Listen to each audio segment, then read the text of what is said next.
Hello दोस्तों, स्वागत है आपका हमारे चैनल यूपी एग्जाम क्रेजर में। दोस्तों आज का वीडियो बहुत ही महत्वपूर्ण होने वाला है क्योंकि आज के वीडियो में हम जानेंगे कि जीआई टैग क्या होता है और उत्तर प्रदेश में अभी तक किन किन उत्पादों को जीआई टैग दिया जा चुका है। इसमें हम 2007 से लेकर के 2021 तक के उत्तर प्रदेश में जितने भी जीआई टैग दिए गए हैं सभी को जानेंगे। तो वीडियो को अंत तक जरूर देखिएगा और आपके आने वाले उत्तर प्रदेश के सभी एग्जाम्स में यहाँ से क्वेश्चन पूछे जाएंगे। तो चलिए शुरू करते हैं।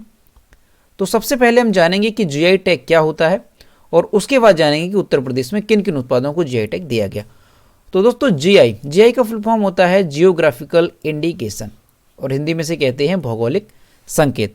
तो जीआई टैग क्या है? ये एक प्रतीक है जो मुख्य रूप से किसी उत्पाद को उसके मूल क्षेत्र से जोड़ने के लिए दिया जाता है और जिस वस्तु को यह टैग दिया जाता है वह उसकी विशेषता बताता है। तो जीआई टैग क्या हुआ? जीआई टैग एक प्रतीक होता है जो किसी विशेष उत्पाद के लिए दिया जाता है और जिस उत्पाद को जीआई टैग दिया जाता है तो उस उत्पाद की जीआई टैग विशेषता बताता है।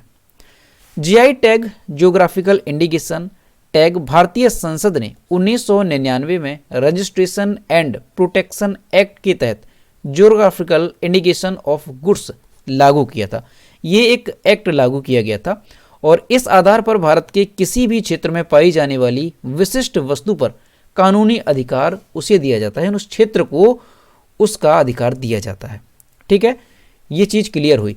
आगे देखते हैं जीआई टैग्स के फायदे क्या होते हैं। तो जीआई टैग मिलने के बाद जो उत्पाद होता है वो अंतर्राष्ट्रीय स्तर पर पहुंच जाता है और उसे अंतर्राष्ट्रीय मार्केट में उसका महत्व बढ़ जाता है और इसके साथ ही उसकी कीमत भी बढ़ जाती है, जिसकी वजह से इसका एक्सपोर्ट बढ़ जाता है, यानी इसका निर्यात बढ़ जाता है।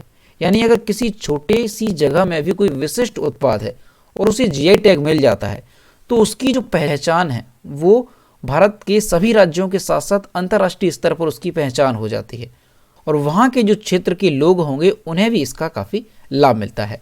और दोस्तों ये पॉइंट अच्छे तरीके से ध्यान रखना है कि वर्ष 2004 में सबसे पहले जीआई टैग दिया गया था किस उत्पाद को? तो दार्जिलिंग की चाय को सबसे पहले जीआई टैग दिया गया था। ठीक है, और जो भौगोलिक संकेत होता है, जो जीआई टैग होता है, इसका पंजीकरण 10 वर्ष के लिए मान्य होता है। यानी किसी भी उत्पाद को जीआई टैग दिया गया तो वो कितने वर्षों तक के लिए मान्य होगा? तो वो 10 वर्षों के लिए मान्य होगा। देखिए यहाँ से भी क्वेश्चन पूछा जा सकता है कि जो जीआई टैग दिया जाता है वो कितने वर्षों के लिए दिया जाता है, यानी कितने वर्षों के लिए मान्य होता है? तो 10 वर्षों के लिए जीआई टैग मान्य होता है। ये जो जीआई टैग है ये देता कौन है? तो भौगोलिक संकेत रजिस्ट्री द्वारा जारी किया जाता है जो कि उद्योग संवर्धन और आंतरिक व्यापार विभाग, वाणिज्य और उद्योग मंत्रालय के अंतर्गत आता है।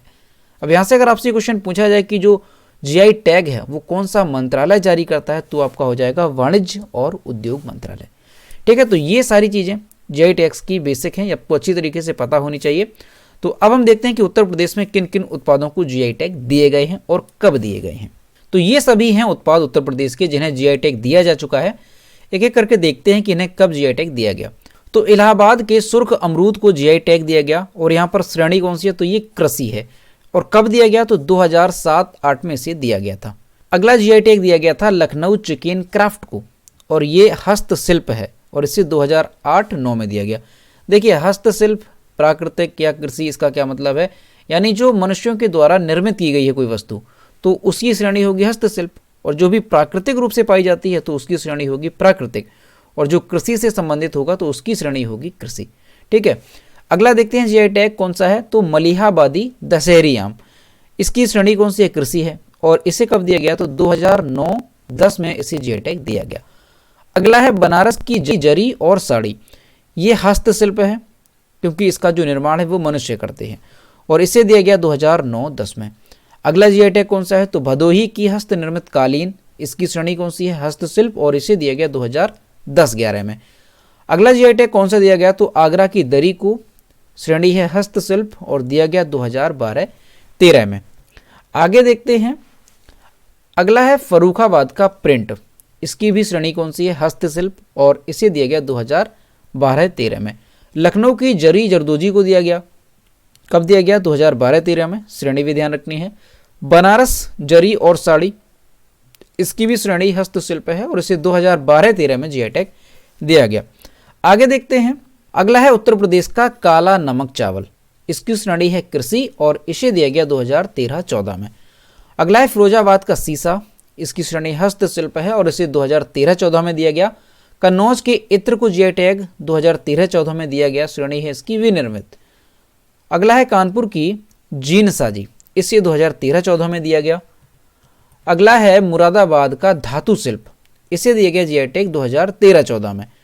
अगला कौन सा है सहारनपुर का काष्ठ शिल्प, इसे दिया गया 2013-14 में। मेरठ की कैंची को जीआई टैग दिया गया कब, 2014-15 में। अगला कौन सा है खुर्जा पोट्री, इसे जीआई टैग दिया गया 2014-15 में। आगे देखते हैं। अगला है बनारस की गुजावरी मीनाकरी शिल्प, जो कि हस्तशिल्प है और इसे दिया गया 2014-15 में। अगला है बनारसी कास्ट लेक्यूवेयर और खिलौने, इसे दिया गया 2014-15 में। अगला कौन सा उत्पाद है, तो अगला उत्पाद है मिर्जापुर की हस्तनिर्मित दरी, इसे दिया गया 2014-15 में। अगला है निजामाबादी काली मिट्टी के बर्तन, जो कि हस्तशिल्प इसकी श्रेणी होगी और इसे दिया गया 2015-16 में। आगे देखते हैं। अगला उत्पाद है बासमती, तो उत्तर प्रदेश की बासमती को जीआई टैग दिया गया, जिसकी श्रेणी होगी कृषि, कब दिया गया, तो 2015-16 में। अगला कौन सा है, अगला है बनारसी धातु शिल्प, इसे दिया गया हस्तशिल्प की श्रेणी में 2016-17 में। दोस्तों यहाँ पे आपको एक बात ध्यान रखनी है कि जो जीआई टैग होता है ये किसी क्षेत्र विशेष की वस्तु को दिया जा सकता है, यानी किसी क्षेत्र विशेष को दिया जा सकता है, किसी डिस्ट्रिक्ट को दिया जा सकता है, या फिर पूरे राज्य स्तर पर भी जीआई टैग दिया जा सकता है। अभी जैसे हमने आपको बताया कि बासमती चावल, तो ये पूरा उत्तर प्रदेश का बासमती चावल है ना, तो ये चीज़ भी आपको यहाँ पे ध्यान रखनी है। अगला उत्पाद कौन सा है, तो बनारस की कांच के मोती, इसे दिया गया 2016-17 में। अगला है गाजियाबाद का वॉल सैंडलिंग, इसे दिया गया 2017-18 में। अगला है बनारसी सॉफ्ट स्टोन जरी वर्क, जिसको दिया गया 2017-18 में। अगला है चुनार का बलुआ पत्थर, ये प्राकृतिक है और इसे दिया गया 2018-19 में। अगला है बागपत का रटौल आम और इसकी श्रेणी क्या होगी, तो यहाँ पे ध्यान रखना है प्राकृतिक नहीं होगी, इसकी श्रेणी होगी कृषि, ठीक है, कृषि इसकी श्रेणी होगी और 2021 में से जीआई टैग दिया गया। और अगला है महोबा जिले का देसावरी पान और इसकी भी श्रेणी क्या होगी, तो इसकी भी श्रेणी कृषि होगी। तो ये चीज़ ध्यान रखनी है और 2021 में इसे दिया गया, यानी सबसे जो लेटेस्ट है उत्तर प्रदेश में जीआई टैग देने वाला उत्पाद वो है महोबा का देसावरी पान और इसे 2021 में दिया गया है। तो दोस्तों ये थे उत्तर प्रदेश के अब तक के जो उत्पादों को जीआई टैग दिए गए हैं, तो वो सभी हमने यहाँ पे डिस्कस किए, कौन कौन से उत्पाद हैं और कब इन्हें दिया गया और किस श्रेणी के तहत दिया गया, तो ये हमने डिस्कस किया। और उम्मीद करता हूँ कि आपको अच्छे तरीके से समझ में आ गया होगा कि जीआई टैग क्या होता है और उत्तर प्रदेश में कितने उत्पादों को जीआई टैग दिया जा चुका है। तो अगर आपको वीडियो पसंद आया हो तो वीडियो को लाइक ज़रूर करें, अपने दोस्तों के साथ शेयर करें और अगर अभी तक हमारे चैनल पर नए हैं तो चैनल को सब्सक्राइब करना ना भूलें। साथ ही बेल आइकन को भी प्रेस करें ताकि टाइम टू टाइम नोटिफिकेशन आप तक पहुंचता रहे। तो मिलते हैं नेक्स्ट वीडियो में। Thank you.